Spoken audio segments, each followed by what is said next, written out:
नमस्कार, मैं शिक्षा मिश्रा मध्य प्रदेश के सुप्रभात न्यूज में आपका स्वागत करती हूं।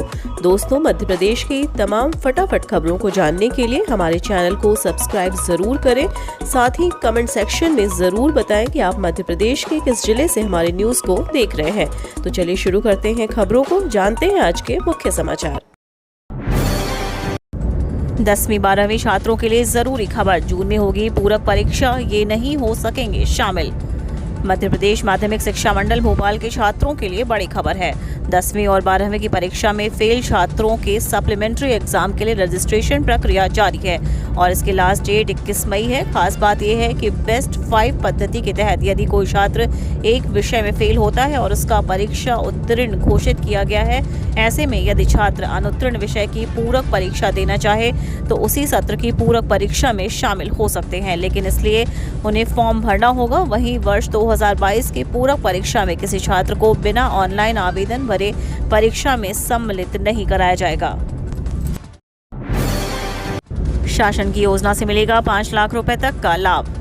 मध्य प्रदेश में गरीबों को बीमारी के लिए 5 लाख रुपए तक के निःशुल्क इलाज के लिए केंद्र सरकार द्वारा आयुष्मान कार्ड की नवीन योजना शुरू की गई।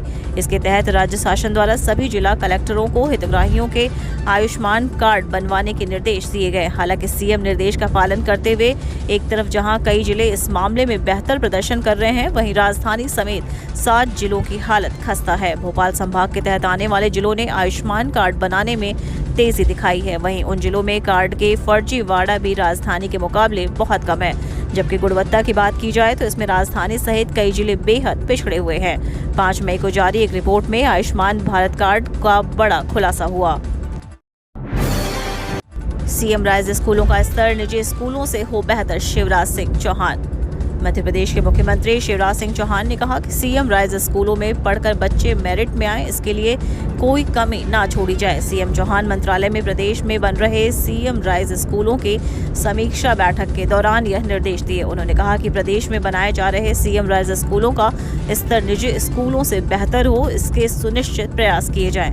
उन्होंने कहा कि योजना में ऐसे स्कूल बने जिसमें आमजन अपने बच्चों को निजी स्कूलों के बजाय सीएम राइज स्कूल में भेजना पसंद करे। मुख्य सचिव इकबाल सिंह बैस सहित अन्य वरिष्ठ अधिकारी उपस्थित थे। मुख्यमंत्री ने कहा कि सीएम राइज स्कूल को शुरू करने की तैयारियां समय पर पूर्ण होना चाहिए। पेंशन प्रकरण 2 महीने से ज्यादा रोका तो अधिकारी पर अर्थदंड लगाने की तैयारी।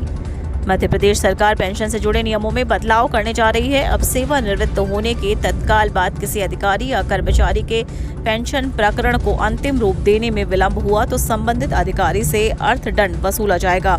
अभी पेंशन प्रकरण को अंतिम रूप देने में 3-4 महीने लग जाते हैं। इस अवधि में कर्मचारी परेशान होता रहता है। इस समस्या को दूर करने के लिए सरकार ने समिति बनाई है। इसमें कर्मचारी संगठनों के अध्यक्षों को शामिल किया गया है। उधर पेंशन भविष्य निधि एवं बीमा संचालनालय ने राज्य कर्मचारी आयोग से भी सुझाव मांगे हैं। प्रदेश में प्रतिवर्ष औसतन 1,500 अधिकारी कर्मचारी सेवानिवृत्त होते हैं।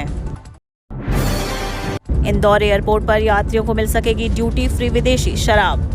एयरपोर्ट पर आने वाले यात्रियों को जल्द ही यहां आसानी से शराब मिल सकेगी।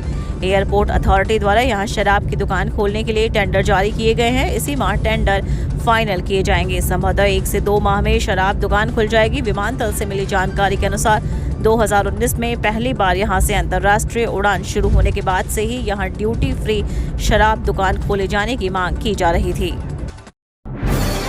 प्रधानमंत्री मोदी 13 मई को मध्य प्रदेश की नई स्टार्टअप नीति का करेंगे शुभारंभ। मध्य प्रदेश के स्टार्टअप नीति की विधिवत शुरुआत 13 मई को होगी। समाचार एजेंसी ANI की रिपोर्ट के मुताबिक प्रधानमंत्री मोदी 13 मई को इंदौर के ब्रिलियंट कन्वेंशन सेंटर में मध्य प्रदेश के स्टार्टअप नीति और कार्यान्वयन योजना 2022 का ऑनलाइन माध्यम से शुभारंभ करेंगे। इसे लेकर बड़े आयोजन की योजना है। इसमें 500 स्टार्टअप संचालकों को आमंत्रित किया जाएगा। आधिकारिक विज्ञप्ति के अनुसार मध्य प्रदेश के मुख्यमंत्री शिवराज सिंह चौहान भी समारोह में मौजूद रहेंगे। मध्य प्रदेश में स्टार्टअप को बढ़ावा देने और नए उद्यमियों को प्रोत्साहित करने के लिए मध्य प्रदेश सरकार अपने स्टार्टअप नीति और कार्यान्वयन योजना 2022 शुरू कर रही है।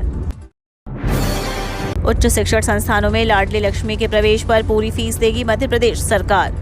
मध्य प्रदेश में सामाजिक बदलाव का जरिया बनी लाडली लक्ष्मी योजना के नए संस्करण का रविवार को भोपाल के लाल परेड मैदान में मुख्यमंत्री शिवराज सिंह चौहान ने शुभारंभ किया। उन्होंने कहा कि बेटियां अब बोझ नहीं हैं, जन्म से ही लखपति हैं।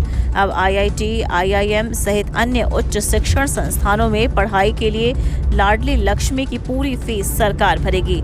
कॉलेज में प्रवेश करने पर 12,500 और पढ़ाई पूरी करने पर 12,500 रुपए दिए जाएंगे। उच्च शिक्षा के लिए जो भी जरूरत होगी अब वो सरकार पूरी करेगी। अब प्रदेश में हर साल 2 से 12 मई तक लाडली लक्ष्मी उत्सव मनाया जाएगा। कांडला में फिर बढ़े गेहूं के दाम, इंदौर की मंडी में रेट में 50 रुपए तेज। निर्यातकों की ओर से कांडला में गेहूं के दाम बढ़ा दिए गए हैं। गेहूं की खरीदी 2,540 रुपए क्विंटल पर की जा रही है। इसके असर से इंदौर में भी मिल क्वालिटी और मालव राज गेहूं के दाम में मजबूती आ गई है। इंदौर में 50 रुपए की तेजी आ गई है। दोनों मंडियों में कुल आवक 20 से 25,000 बोरी के बीच बनी हुई है। मक्का के दाम में 2,300 से 2,325 रुपए क्विंटल के बीच मजबूती बनी हुई है। गेहूं के दाम ऊंचे होने से आटा, रवा, मैदा के दाम भी मजबूत बने हुए हैं। गृह निर्माण संस्थाओं को सार्वजनिक करनी होगी सदस्यता सूची। इंदौर सहित कई जिलों में गृह निर्माण सहकारी समितियों की सदस्यता में गड़बड़ी की शिकायत देखते हुए सरकार ने नई व्यवस्था लागू कर दी है। अब सभी समितियों को सदस्यता सूची वेबसाइट पर सार्वजनिक करनी पड़ेगी। साथ ही यह भी बताना होगा कि सदस्य को भूखंड आवंटित किया है और कितने सदस्य बाकी हैं। यह भी बताना होगा कि संस्था के पास यदि भूमि उपलब्ध है तो उसके लिए उपयोग के लिए कार्य योजना क्या है। प्रतिवर्ष भूखंड आवंटन के लिए प्राथमिकता सूची भी तैयार करनी होगी और इससे कोई परिवर्तन होता है तो विभाग को जानकारी देनी पड़ेगी। ऐसा नहीं करने पर संस्था के पदाधिकारियों के विरुद्ध सहकारी अधिनियम के तहत कार्रवाई की जाएगी। बीजेपी के खिलाफ युवा कांग्रेस का शंखनाद, 12 मई को भोपाल में प्रदर्शन। मध्य प्रदेश युवा कांग्रेस 12 मई को बड़ा प्रदर्शन करने जा रही है। भाजपा सरकार के खिलाफ बढ़ती महंगाई, बेरोजगारी और व्यापक घोटाले, आदिवासी वर्ग पर अत्याचार के मुद्दे पर युवक कांग्रेस सड़कों पर उतरेगी। भोपाल में 12 मई को यह प्रदर्शन होगा जिसमें पूरे प्रदेश से युवा कांग्रेस के कार्यकर्ता शामिल होंगे। इसके साथ ही यूथ कांग्रेस के राष्ट्रीय अध्यक्ष श्रीनिवास बीवी, PCC चीफ कमलनाथ भी प्रदर्शन में शामिल होंगे। मध्य प्रदेश यूथ कांग्रेस के अध्यक्ष डॉक्टर विक्रांत भूरिया ने रविवार को भोपाल में प्रदेश कांग्रेस कार्यालय में पत्रकारों से चर्चा करते हुए कहा कि भाजपा के खिलाफ कांग्रेस कार्यकर्ता अब सड़कों पर उतरकर विरोध जताएंगे। डॉक्टर विक्रांत ने बताया कि युवा शंखनाद नाम से आयोजित कार्यक्रम में प्रदेश भर के 50,000 युवाओं को भोपाल एकत्रित कर CM हाउस का घेराव किया जाएगा। लाखों पेंशनर्स के लिए बड़ी अपडेट, पेंशन पर राज्य सरकारों की बड़ी तैयारी, वित्त मंत्री का बड़ा बयान, मिलेगा लाभ। देश भर में नई पेंशन योजना और पुरानी पेंशन योजना के बीच भिन्नता को देखते हुए पेंशनर्स द्वारा लगातार पुरानी पेंशन योजना की मांग की योजना को लागू किया गया। इसके लिए घोषणा की गई है जिसके लिए तैयारी की जा रही है। सरकार को बड़ा झटका देते हुए राजस्थान सरकार बीच का रास्ता तलाश रही है। इसी बीच कुछ राज्य सरकार नई पेंशन नीति पर भी विचार कर रही है।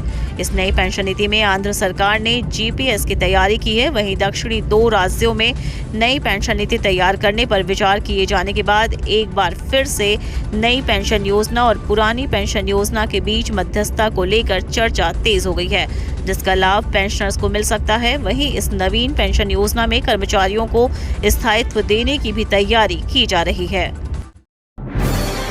मध्य प्रदेश विधानसभा चुनाव में पार्टी का वोट 10% बढ़ाने के लिए भाजपा संगठन की कवायद। भारतीय जनता पार्टी ने 10% वोट बढ़ाने का लक्ष्य पूरा करने के लिए भारतीय जनता युवा मोर्चा एवं महिला मोर्चा को इंटरनेट मीडिया पर सक्रिय रहने की जिम्मेदारी सौंपी है। दोनों संगठनों को जून माह के अंत तक मतदान केंद्र स्तर तक टीमें गठित करना है और इंटरनेट मीडिया सहित अन्य माध्यमों पर सक्रियता बढ़ानी है। उनसे कहा गया है कि मतदाताओं से सतत संवाद शुरू करें। ज्ञात हो कि विधानसभा चुनाव 2018 में पार्टी को 41% वोट मिले थे, जिसे 51% करने का लक्ष्य है। प्रदेश में 1.25 साल बाद विधानसभा चुनाव होने हैं। इसकी तैयारी को लेकर भाजपा में बैठकों का दौर शुरू हो गया है। बैंगलोर ने हैदराबाद को 67 रनों से हराया। आईपीएल 2022 का 54वां मुकाबला सनराइजर्स हैदराबाद और रॉयल चैलेंजर्स बेंगलुरु के बीच नवी मुंबई के वानखेड़े स्टेडियम में खेला गया, जहां पर बेंगलोर ने हैदराबाद को 67 रनों से मैच हरा दिया। बेंगलोर ने सनराइजर्स हैदराबाद के सामने जीत के लिए 193 रन का चुनौतीपूर्ण लक्ष्य रखा, जिसके जवाब में हैदराबाद 20 ओवर भी नहीं खेल पाई। आपको बता दें कि हैदराबाद के लिए सबसे ज्यादा रन राहुल त्रिपाठी ने बनाए। उनके बल्ले से 37 गेंद में 58 रन निकले। राहुल के अलावा और कोई भी बल्लेबाज एसआरएच के लिए अच्छी बल्लेबाजी नहीं कर पाया। वहीं बेंगलोर की तरफ से वनिंदु हसरंगा ने सर्वाधिक 5 विकेट झटके। हसरंगा ने मैच में 4 ओवर की गेंदबाजी में एक मेडन के साथ 18 रन दिए और 5 खिलाड़ियों को आउट किया। वित्त मंत्री निर्मला सीतारमण ने कहा कि आरबीआई की ओर से रेपो रेट बढ़ाने पर इसलिए हैरानी हुई। केंद्रीय वित्त मंत्री निर्मला सीतारमण ने कहा कि भारतीय रिजर्व बैंक द्वारा प्रमुख उधार दर बढ़ाना वैश्विक स्तर पर केंद्रीय बैंकों द्वारा समन्वित कार्रवाई का हिस्सा है। उन्होंने कहा कि इससे केवल इसलिए आश्चर्य हुआ क्योंकि यह 2 मौद्रिक नीति समीक्षाओं के बीच किया गया है। उन्होंने मुंबई में the economic times awards for corporate excellence में कहा कि यह वह समय है जिसने कई लोगों को आश्चर्यचकित कर दिया है, लेकिन लोगों ने जो सोचा था उसे किसी तरह किया जाना ही चाहिए था, वह किसी भी हद तक भिन्न हो सकता था। उन्होंने कहा कि इस पर आश्चर्य सिर्फ इसलिए हुआ क्योंकि यह 2 मौद्रिक नीति समीक्षाओं के बीच आया है।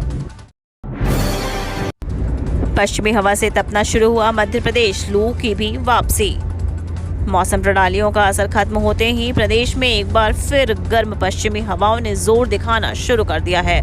प्रदेश में रविवार को पूर्वी छोर के एकमात्र जिले मंडला को छोड़कर सभी जिलों में तापमान में बढ़त दर्ज हुई है। मंडला में तापमान स्थिर रहकर 41.2 डिग्री रहा। प्रदेश के 4 जिलों में राजगढ़, रतलाम, नौगांव और खंडवा में अधिकतम तापमान 45 डिग्री पर पहुंच गया। इनमें से रतलाम और खंडवा में लू भी दर्ज की गई। मौसम वैज्ञानिकों के अनुसार अगले 3-4 दिनों तक तापमान में बढ़त का क्रम जारी रहेगा। दक्षिण सागर में बने चक्रवात के तट के नजदीक आने और 11 को पश्चिमी विक्षोभ के हिमालयी सीमा में पहुंचने के बाद बढ़त का क्रम रुकेगा, लेकिन तब भी गर्मी से बड़ी राहत मिलने के संकेत नहीं है।